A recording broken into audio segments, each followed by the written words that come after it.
Hello, good morning. My name's Cosmic. Today I'm going to be talking about whether Christ was a man or a consciousness. Within our spine, there is a sacred secretion which goes up and down in a loop every month when the moon is in our zodiac sign. And so today I'd like to explain more about what this oil is and how it relates to Christ consciousness. This Christos oil, when and if we allow it to circle through our body, we can attain the same consciousness as Jesus himself, aka Christ consciousness. We shall start with Santa Claus. Now you might be wondering, how does Santa Claus have anything to do with an oil going up and down the spine and so-called Christ consciousness? Well, that's because Santa Claus is an allegory for the way that the oil goes up and down. He comes down the chimney and delivers presents to good boys and girls and delivers coal to bad boys and girls. Santa Claus is an allegory for the oil going up and down the spine. It's as simple as that.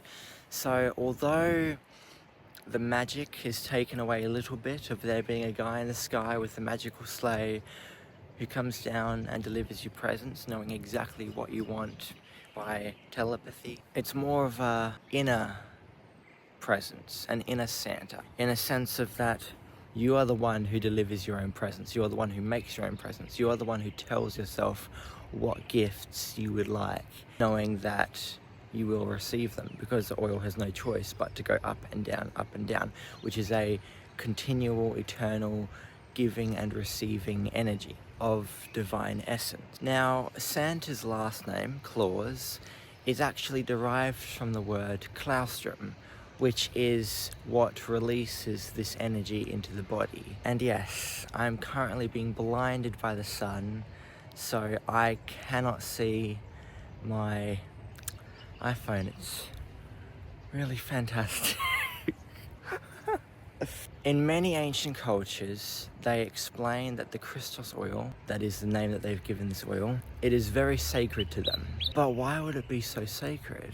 If only that the ancients knew that it was part of a cycle that continues forever and ever, and that all of these magical characters of mythology who deliver gifts and also, depending on how you are, deliver you lessons in terms of coal and so forth. It's a message of everything, no matter how externalized the story may be. It's always about a state within. So we are ourselves Santa Claus, in that our cells themselves could be like the elves, in that Santa lives in the North Pole, we are essentially the North Pole, and he gets guidance on what the kids are doing. We get guidance by ourselves on what we'd like to receive. And so then Santa gets his elves to get it all to work, to build all the toys, and that could be our heart, ourselves, building the new version of ourselves. Because seen as everything is frequency, and because frequency is what makes up everything in this world, and we are made up of 75 to 80% water, with water being literally the best conduit of consciousness in this realm, it's safe to assume, in my opinion, in my view, that ourselves are the elves. And the sleigh in which we deliver those presents to ourselves is divine timing, is the way we present ourselves in our day-to-day lives, is the way that we somehow manage to experience time get faster and loop itself, which cannot be explained logically other than magically. And what is Santa? Is magical. And so if the process of Santa's essence is magic and we have that essence, then there is no logic that can guide us through this process. It's all magic. And yes, not saying that logic isn't a part of it, because there is. You have to have both magic and you have to be grounded and aware, and that's a fine balance. However, when that is occurred, that is when miracles happen. as this world is the creation of that said miracle. So sorry to interrupt. I really hope you're enjoying this video, and if you are, make sure to check the link down in the description for 2 books that I absolutely love, called The Book of Wisdom and The Book of Wisdom Volume 2. They have everything that I'm going to be talking about, both in the future as well as what I'm mentioning in this video, and so I would highly recommend it. And now back onto the video. So, seen as we are so magical, and we ourselves are Santa and the elves, and that Santa going down the chimney delivering gifts is an allegory for the spinal fluid going up and down, there is one thing in this day and age which hinders this ability, hinders this magic, and definitely slows it down. Because with energy, it nor begins nor ends, it just is. It can only be transmuted. And what I'm talking about is called porn, or corn, as I like to call it, naughty corn personally. But so, what corn does is it makes us feel like we have a void within ourselves, like we're not good enough. And so we turn to lust and all these kinds of different emotions that are very much what is that? That is very much based in the lower chakras. However, this Santa Claus magic is all located within the top chakras. And so what porn does is it makes you squander your seed, which when you squander your seed, it stops the oil from being able to go up and down, being able to be recycled. It stops that, which makes you feel drained, lifeless, makes your clarity disappear, makes your vitality disappear, makes your creativity disappear, basically makes everything disappear. And yes, it is quite windy, that. Jeez, I mean, thankfully it's not too windy, because I've literally got a lake a meter in front of me, so thankfully we're not having a hurricane right now, but yeah, also pray for those who are. Now, the passage that this oil goes up is along the 33 vertebrae of our spine, of which, connecting to the beginning, who died at 33 years old? Jesus Christ.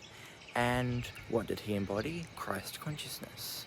And the oil that helps you get to Christ consciousness at the top, which allows you to see beyond this physical realm, which is the lowest density, is the 33 vertebrae. They are the gateways that this oil must go through to be able to reach heaven. So, to explain how Christ embodied Christ consciousness, I shall read a passage from the Bible. So, when Jesus said, "I am the way," he did not mean for people to follow him to the exact point in which they were him, the way they walked, spoke, did things in a religious context. What he meant is to be the way that I am, to be the way that he is, because you are not that way. When he came around, we were not the way that he was. He was our greatest teacher, and now we are slowly picking up what he left for us and realizing, wait a minute, it wasn't about becoming you or following you. It was about becoming and following what you represented, what you showed was possible for the world. And so now that we're learning that, the teachings of the Bible become far less literal and more of a one-on-one guide to the reality of our soul and the universe, as we are this world as a human, and this world is us as a realm. And so it's all divinely connected and orchestrated. And so this, I feel like I can actually hear voices right now. Damn, I wonder if that picked up on the mic. So, with Christ consciousness, everyone in this day and age who follows the Bible is always saying Jesus is going to come back for his second coming. He's just going to come from the sky and help us all take up the righteous and leave those who have done sin. But that is taking it very literal. That's making it external. The truth is within. Because if you make it external, you can believe in Jesus however much you want, but you're still going to suffer because you're still going to be relying on half of it to be done for you. Whether, if it's internal, it's all on you, and so you can do your part and just relax, because the part of you that can control things is the physical, as well as the mental and emotional and so forth. But that's more linked to the invisible world, and that world does things for you. It is a part of you, it's your higher self. It works for you even without you noticing. So the biggest challenge in this day and age is to control your mind. And, well, not so much control it, but yes, more ease it, more comfort it. Comfort the ego. Don't dismiss them, don't hate them. Because if you hate them, they'll come to bite you in the ass. And you have to feed both the wolves, the peace and the ego. The love and the ego. You can't have one without the other, you just cannot. And so, this second coming of Christ is actually an awakening within, realizing that, yes, Christ came and he was an amazing person, but it's not him coming down from the sky again. It's us realizing what he showed us, what he embodied, what he taught us, and us choosing to embody it ourselves and to teach others from what we have gathered from his ways. So, what are your thoughts on Christ consciousness? Do you feel that you could have what it takes to rise that energy up your spine, to be able to receive the highest guidance you can for the highest good of the life that you've always wanted to live? That, of course, you've imagined at some point in your life, but your higher self knows a reality that's far better than what you've thought of. Are you ready for that? Because anyone can do it. It's simply a matter of a choice. Now, it doesn't happen overnight. There is, however, a head start that I know to this entire journey, which is 2 books down below, which I highly love and recommend beyond anything else, called The Book of Wisdom and Book of Wisdom Volume 2.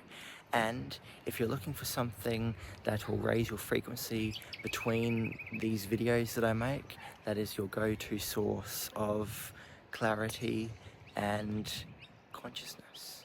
So without further ado, thank you so much for watching, and I shall see you in the land of new beginnings.